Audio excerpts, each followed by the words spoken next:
Career choose करो, देखो कितना मजेदार है, जहां पे आपको कंसंट्रेशन पावर की जरूरत ही ना हो, not required. If you love singing, concentration power चाहिए क्या? नहीं चाहिए, हो जाएगा। किसी खेलने में इंटरेस्ट है तो वहां पे कंसंट्रेशन पावर बहुत स्ट्रांग चाहिए क्या? हो जाएगा, घंटों तक हो जाएगा। एक है कंसंट्रेट करना पड़ता है, एक है कंसंट्रेशन हो जाता है, दोनों में बहुत फर्क है। इंटरेस्टिंग है तो कंसंट्रेशन हो जाता है, इंटरेस्टिंग नहीं है, बोरिंग है तो कंसंट्रेट करना पड़ता है, फिर चाहे वो पढ़ाई हो चाहे जॉब हो। ये छोटी सी सोच चाहिए, समझ चाहिए। अब यहां पे क्या चलेगा, इन फील्ड्स में कंपटीशन क्या है? आर्ट हो गया, स्पोर्ट्स हो गया, कोई भी क्रिएटिव फील्ड हो गई, वहां पर कंपटीशन क्या है? बहुत ज्यादा है उन लोगों के लिए जो मीडियोकर है।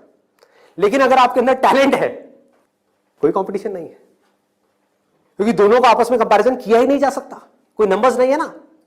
ध्यान से समझो, जैसे आप किसी एग्जाम में जाते हो तो एक कंपेयर किया जा सकता है आपको किसी से, क्योंकि आपके आए 90%, किसी और के आए 99%, तो कंपैरिजन है। टैलेंट में क्या है, आपके अंदर एक तरह का टैलेंट है, किसी और के अंदर और कोई तरह का टैलेंट है। आप जो कर सकते हो वो नहीं कर सकता, वो जो कर सकता है वो नहीं कर सकता। एक सिंगर है, उसकी अलग तरह की आवाज है, कोई और सिंगर है, उसकी अलग तरह की आवाज है। अब यहां पे भी एक छोटा सा प्रॉब्लम है। प्रॉब्लम क्या है यहां पर, प्रैक्टिकली आप लोग बताओ कि प्रॉब्लम क्या है यहां पर इस तरह का कुछ करने में? स्कोप क्या होगा, क्या नहीं होगा? देखो, अगर टैलेंट हो तो स्कोप होगा या नहीं होगा? होगा। बट ऑब्वियस, टैलेंट कैसे डेवलप होता है? प्रैक्टिस। और ये भी तभी काम आएगा जब इंटरेस्ट होगा। समझ गए ना? जितना ज्यादा इंटरेस्ट होगा उतना ही ज्यादा पैशन होगा, जितना ज्यादा पैशन होगा उतना ही ज्यादा पैशन के साथ प्रैक्टिस करोगे, जितना प्रैक्टिस करते चले जाओगे उतना ही टैलेंट बढ़ता चला जाएगा, जितना आपका टैलेंट बढ़ता चला जाएगा आपके लिए कंपटीशन उतना ही कम होता चला जाएगा। क्लियर है ना? बट आप इन सारे रूट से भागने के लिए वहां पर जा रहे हो तो भगवान ही मालिक है आपका। समझ गए? पढ़ाई के टॉर्चर से बचने के लिए जबरदस्ती कोई ऐसा काम नहीं है जो आपको बहुत इंटरेस्टिंग लगता है फिर भी आप कर लो, आप कहो हाँ ये सही है, तो आपका वही हाल होगा जो वहां पे कंपटीशन में बाकी लोगों का हो रहा है। मतलब आपको जेन्युइनली चूज करना होगा कोई ऐसा interest which you are extremely passionate about, extremely passionate about. ठीक है, इससे भी एक स्टेप आगे बढ़ते हैं। यहां पे प्रॉब्लम एक है बहुत सिंपल सी, जो मेरे पास में कमेंट्स आते हैं कि हमें पता ही नहीं है कि ऐसा इंटरेस्ट क्या है। I don't know what that interest is. मेरे लिए ऐसा कोई इंटरेस्ट नहीं है, कोई ऐसा टैलेंट नहीं है, कोई ऐसी स्किल नहीं है जो मैं कह सकूं कि हाँ इसके बेस पे मैं अपनी पूरी लाइफ स्टेक पे लगा सकता हूं। उनके लिए क्या सोल्यूशन है? आपके घर वाले चाहते हैं आपको डिग्री मिले, आप चाहते हो कुछ अपना करना, फाइनेंशियली भी सक्सेसफुल हो जाओ, तो उसका ऑप्शन क्या है? ये रहा। यानी कि आप बहुत ज्यादा टफ एग्जाम्स को क्रैक नहीं कर सकते, बहुत ज्यादा टफ पढ़ाई नहीं कर सकते, लेकिन आप पढ़ सकते हो। तो आप एक ऐसी फील्ड चूज करते हो जहां पे कंपटीशन लो है, जहां पे कंपटीशन कम है, और अगर वहां पर आप स्मार्ट वर्क करने लग जाओ तो आपके जीतने के जो चांसेस हैं, सक्सेसफुल होने के चांसेस हैं, that starts from 10% and goes up to 100%, as good as उन लोगों के कंपैरिजन में जो यहां पर टॉप पर है। और यहां पर कोई लिमिट नहीं है कि हम क्या कर सकते हैं। स्मार्ट वर्क को मैंने नीचे डिफाइन भी किया हुआ है कि what does smart work mean. It means developing your understanding, that is smart work. जो काम आप कर रहे हो उसकी समझ अगर आपको है कि आप क्या कर रहे हो, क्यों कर रहे हो, कैसे कर रहे हो, तो आप स्मार्ट वर्क कर रहे हो। समझ नहीं है बस कर रहे हो तो आप हार्ड वर्क कर रहे हो। अब इसमें मैं आपको एक प्रैक्टिकल एग्जांपल देने वाला हूं। एक सिंपल सा करियर मैं आपको बता रहा हूं, फिजियोथेरेपी। सुना इसके बारे में सबने? अभी कुछ दिन पहले मेरी नेक में थोड़ा सा पेन हुआ, मैंने गूगल पे जाकर के सर्च किया physiotherapy services at home in my area. Locality मैं नहीं बताऊंगा नहीं तो लोग मेरे घर आ जाएंगे।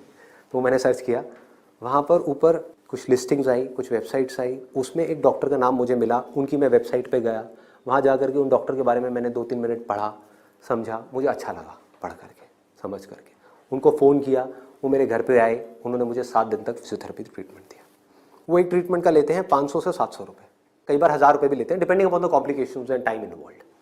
मेरे से उन्होंने लिए 500 रुपये। मैंने उनसे पूछा कि आप दिन में ऑन एन एवरेज कितने ट्रीटमेंट्स करते हो? उन्होंने कहा एक दिन का ऑन एन एवरेज मैं 8 से 10 ट्रीटमेंट्स करता हूँ। मैंने कैलकुलेशन करी, दिमाग से रहा, 8 से 10 का मतलब क्या हुआ? 4 से 5,000 रुपए एक दिन का, एक महीने का नहीं, एक दिन का। कितना हो गया एक महीने का? लाख से 1.25 लाख रुपए।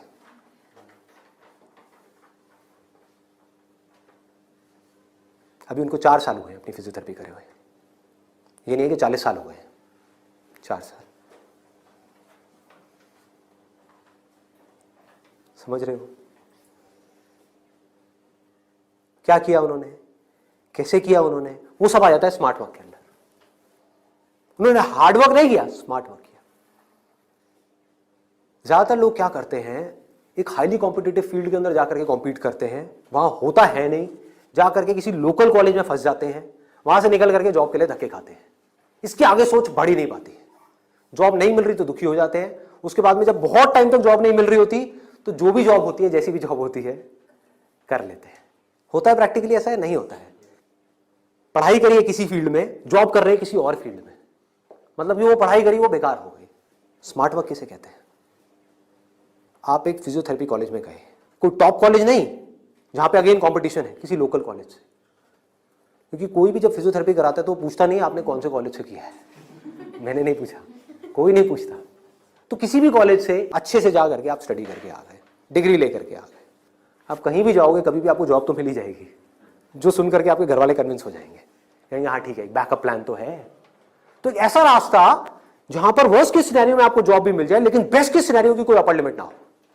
अब बात आती है कैसे करोगे आप इस चीज को। इसका स्कोप देखो कि आने वाले टाइम में अभी जितनी तेजी से मोबाइल, लैपटॉप, कंप्यूटर, सब लोग इस तरह भाग रहे हैं, सबके ये प्रॉब्लम्स आनी ही आनी है। बैक में प्रॉब्लम आनी ही आनी है, नेक में प्रॉब्लम आनी ही आनी है, और पता नहीं कितनों को कितनी आनी आ भी रही है। आपके घर में भी जो आपके पेरेंट्स हैं उनको सबको कहीं ना कहीं दर्द होगा। तो आपने पहले तो ये समझा कि हाँ इसका स्कोप कभी कम नहीं होने वाला, बढ़ने ही वाला है।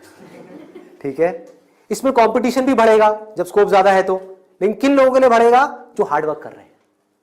लेकिन जो स्मार्ट वर्क को समझ पा रहे हैं वो कुछ भी कर सकते हैं। तो आप क्या कर सकते हो? आपने कहा कि सिर्फ इससे काम नहीं चलने वाला, वो मुझे समझ आ रहा है। जैसे मैंने फिजियोथेरेपी का किया, सिर्फ इससे काम नहीं चलने वाला, तो इसके साथ में कुछ और चीजें भी हैं जो मुझे सीखनी पड़ेंगी। क्या सीखना पड़ेगा? जिसका हो सकता है इससे डायरेक्ट कोई कनेक्शन ना हो।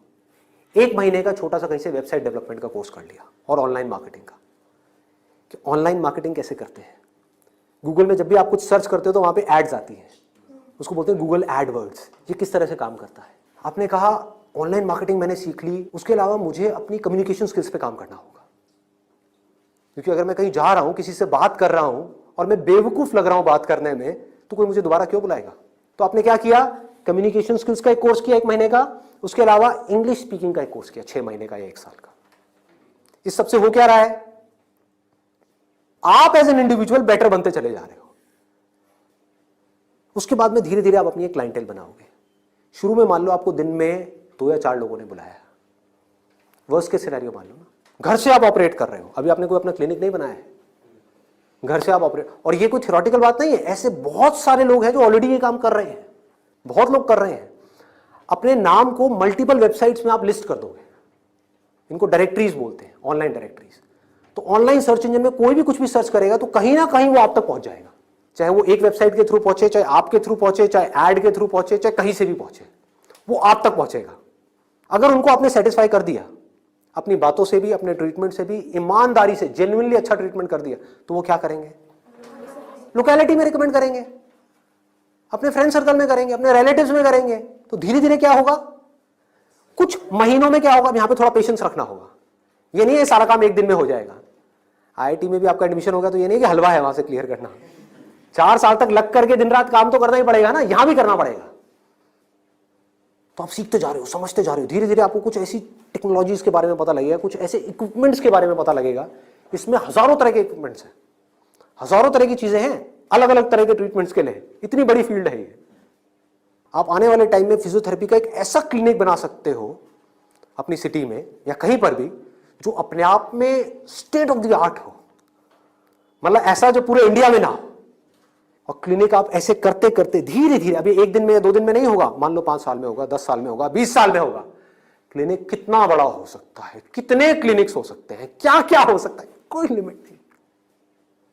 अगर कुछ लोग जो मेरी इन बातों को समझ पाए, जो बातें मैं कर रहा हूं, और कुछ ऐसी डायरेक्शन में जा पाए सेंसिबल तरीके से, smartly, not by doing a lot of hard work but by doing smart work, तेजी से आगे बढ़ पाए, तो आने वाले टाइम में यही वो लोग होंगे जो आने वाले टाइम में लोगों के लिए जॉब अपॉर्चुनिटीज क्रिएट करेंगे। अंदर से एक ये फीलिंग होनी चाहिए कि मुझे लोगों की प्रॉब्लम्स को सॉल्व करना है। अगर मैं कर पाया तो मेरी प्रॉब्लम्स तो सारी अपने आप सॉल्व हो जाएंगी, वो लोग करेंगे ना। अगर आपने किसी के दर्द का इलाज कर दिया तो वो आदमी आपको पता है क्या कहेगा, बताओ आपको क्या चाहिए। वो लोग आपके पीछे आएंगे। आपने उनको बोल दिया ना, नहीं मैं आज आपका ट्रीटमेंट नहीं कर रहा, नहीं नहीं डॉक्टर साहब आप बताओ कब आओगे। मतलब कि अपने आप को अंदर से स्ट्रांग बना लो तो दुनिया भागती हुई आपके पास आएगी। ये एक रास्ता है। एक है अंदर से तो स्ट्रांग बनो मत और दुनिया के पीछे भागते रहो। भैया मेरा कुछ हो सकता है, भैया मेरा कुछ हो सकता है, भैया कहीं लगवा दो, जॉब लगवा दो, भैया ये भैया वो भैया वो। अरे काहे का भैया, समझे? ये एटीट्यूड चाहिए। ढंके की चोट पे आप काम करो। मैंने लाइफ में जो भी काम किया है बिल्कुल एटीट्यूड के साथ किया है। ये मैं कर रहा हूं, आपको चाहिए तो लो, नहीं चाहिए तो आगे बढ़ो। Does not make any difference to me, क्योंकि मैं जो कर रहा हूं आई बिलीव इन इट। मैं कोई भीख नहीं मांग रहा हूं आपसे। और बहुत सारे लोग होते थे जिनको मैं मना कर देता था, जब मैं नहीं कर रहा तुम्हारा शूट, और वो जा करके 4 लोगों को पकड़ के ले आते थे, ये बंदा जेन्युइन है, इसमें दम है ना बोलने का। वो दम कहां से आता है? सोच से आता है। सोच को खोलो, बंद करके इसमें मत रहो।